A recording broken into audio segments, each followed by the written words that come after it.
Hi welcome to our channel. ప్రస్తుతం మనతో పాటు దామో బాలాజీ గారు సీనియర్ జర్నలిస్ట్ ఉన్నారు. వారితో ఒకసారి మాట్లాడదాం. సార్ నమస్కారం సార్. నమస్తే. సార్ మొన్న కాకినాడ పోర్ట్ వ్యవహారం అక్రమ రవాణా తరలింపును పవన్ కళ్యాణ్ గారు ఇన్వాల్వ్ అవ్వడం, అది సీజ్ చేయడం చూసాం కదా. దానివల్ల పవన్ కళ్యాణ్ గారికి శత్రువులు పెరిగిపోయారు, ఆయనకు ప్రాణహాని ఉంది, అంతర్జాతీయ స్మగ్లింగ్ ముఠా నుంచి కూడా ఆయనకు ప్రమాదం పొంచి ఉంది, ఆయనకు సెక్యూరిటీ పెంచాలని జనసేన నాయకులందరూ కూడా కోరుకుంటున్నారు సార్. మరి నిజంగా ఆయనకు ప్రాణహాని ఉందంటారా? ఏ స్థాయిలో అది ఉండే అవకాశం ఉంది? సో ఇప్పుడు సెక్యూరిటీ పెంపొందించాలంటున్నారు కదా, మరి ఇప్పుడున్న సెక్యూరిటీ ఏంటి, ఏ విధంగా సెక్యూరిటీ పెంచుతారు సార్ ఆయన?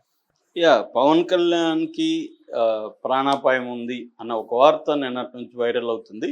ఎందుకంటే ఆయన మొన్న అక్కడ కాకినాడ పోర్ట్లోకి వెళ్ళి యాంకరేజ్ పోర్ట్లో ఒక షిప్ని సీజ్ చేయమని ఆయన చెప్పాడు. ఆ టైంలో ఆయన చాలా ఆరోపణలు కూడా చేశాడు. అంటే నన్ను 2 నెలల నుంచి రావాలనుకుంటే కూడా రావద్దని చెప్తున్నారు, నువ్వు వస్తే ఇక్కడ 10,000 మంది బతుకు తెరువు సమస్య ఉంది, అవన్నీ చెప్పారు. నన్ను చివరికి షిప్లో కూడా ఎక్కనివ్వలేదు, నన్నే డిప్యూటీ సీఎంనే ఇలా అడ్డుకుంటుంటే ఇంకా మామూలు వాళ్ళ పరిస్థితి ఏంటి, ఇక్కడ అసలు ఏ రకమైన సెక్యూరిటీ లేదు, ఇవన్నీ ఆరోపించాడు. అక్కడ తీవ్రంగా అందరు అధికారుల మీద ఆయన కోపాన్ని ప్రదర్శించాడు. అది ఒక ఆర్గనైజ్డ్గానే చేసినట్టు కనబడుతుంది. ఎందుకంటే డ్రోన్ కెమెరాస్ ఉన్నాయి అక్కడ, ఇవన్నీ ముందే ప్లాన్డ్గా తను ఒక స్ట్రాటజీతోనే అదంతా చేసినట్టు కనబడుతుంది. సో ఆయన రాజకీయ స్ట్రాటజీలు ఆయనకు ఉండొచ్చు, ఎందుకంటే ఆయన ఒక రాజకీయ పార్టీ నాయకుడు. ప్రతి దాంట్లో కూడా రాజకీయం చేయాలని ఆయన కూడా అనుకోవడంలో తప్పు లేదు. అందరూ కూడా రాజకీయాలు చేస్తారు. చంద్రబాబుకి పేరుంది యాక్చువల్గా, ఎటువంటి క్రైసిస్ సిచ్యువేషన్లో కూడా తను ఎలా డీల్ చేస్తాడో దానంతా ఆయన ప్రమోషన్కి ఉపయోగించుకుంటాడు. ఎవరైనా జగన్ అయినా ఇక్కడ కేసీఆర్ అయినా అందరూ కూడా వాళ్ళ ప్రమోషన్కి రాజకీయంగా ప్రతి అంశాన్ని రాజకీయంగా తమకు అనుకూలంగా ఉండడానికి చూస్తారు. అట్లాగే అక్కడ పవన్ కళ్యాణ్ కూడా ఏంటంటే తన ప్రభుత్వంలో, తమ కూటమి ప్రభుత్వంలో తను ఒక ప్రతిపక్ష నాయకుడిగా కూడా ఉండడం ద్వారా ప్రజల్లో తనకున్న ఒక రెబల్ ఇమేజీ, ఒక ఉద్యమకారుడి ఇమేజీని కంటిన్యూ చేయాలనేది అతని ఉద్దేశం.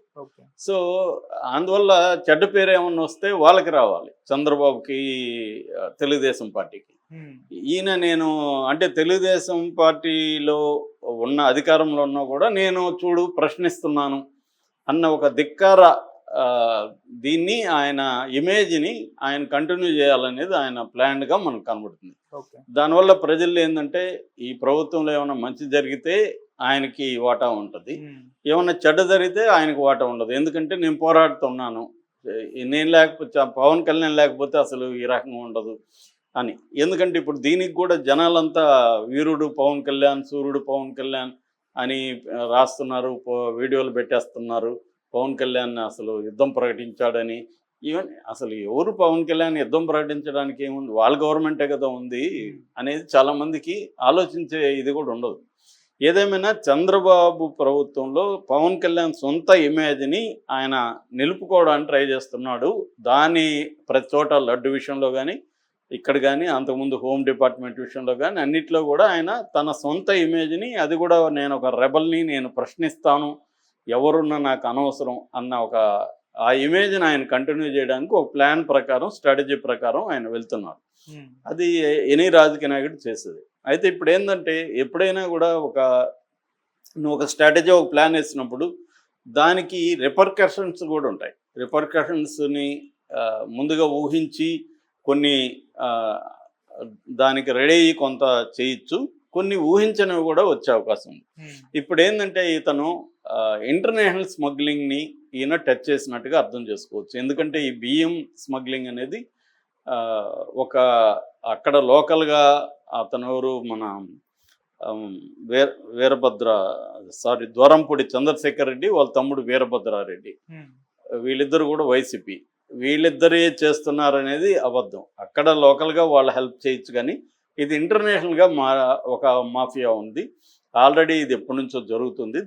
ఇది ఒక్కటే కాదు, అనేక మ్యారిటైమ్ స్టేట్స్ అంటారు, ఈ మ్యారిటైమ్ స్టేట్స్లో అన్నిట్లో కూడా ఈ కైండ్ ఆఫ్ ఉంది. ఈ మధ్య కూడా గుజరాత్లో కూడా విపరీతంగా జరుగుతుంది, కర్ణాటకలో జరుగుతుంది, కేరళలో, తమిళనాడులో, అన్ని చోట్ల కూడా మనం ఇంటర్నెట్లో కానీ చూస్తే అన్ని చోట్ల ఇట్లాంటి స్మగ్లింగ్ అనేది జరుగుతుంది. అయితే ఈయన వెళ్ళి ఇప్పుడు ఆ షిప్ని చేశాడు. షిప్ని సీజ్ చేయడం అంత ఈజీ కాదు. ఎందుకంటే ఆ షిప్పు ఎవరిది, స్టెల్లా ఎల్ పనామా అనేది ఆఫ్రికన్ కంట్రీది. వాళ్ళు కార్గో తీసుకోవడానికి వచ్చారు. ఓకే. వచ్చినప్పుడు ఆ షిప్పుని చేయాలంటే ఆ షిప్పులో స్మగుల్డ్ ఐటమ్స్ ఉన్నాయనేది ప్రూవ్ చేయాలి. కస్టమ్స్ వాళ్ళు చేయాలి, దాన్ని సీజ్ చేయాలంటే. ఇప్పుడు ఆ షిప్పులో స్మగుల్డ్ ఐటమ్స్ ఏమీ లేవు. బియ్యం అనేది స్మగుల్డ్ ఐటమ్ కాదు. ఆల్రెడీ వాళ్ళకి అంతా నో అబ్జెక్షన్ సర్టిఫికేట్లు వచ్చినాకనే ఆ బియ్యం ఎక్కించామని పోర్టు ఇన్ఛార్జ్ కూడా నిన్న పవన్ కళ్యాణ్తోనే చెప్పాడు. కాబట్టి ఆ షిప్ని ఎలా సీజ్ చేస్తారు? సీజ్ చేయాలంటే ఏం చేయాలి? సివిల్ సప్లైస్ వాళ్ళు ఇటు పోర్ట్ అధికారులకు నోటీసులు ఇవ్వాలి, కస్టమ్స్ వాళ్ళకి నోటీసులు ఇవ్వాలి. కస్టమ్స్ వాళ్ళు ఇది ఇంటర్నేషనల్ వ్యవహారం కాబట్టి ఆ ఇంటర్నేషనల్గా వేరే కంట్రీ కార్గో షిప్ని చేయాలంటే దానికి ఏమన్నా ప్రాపర్ ఇది ఉండాలి.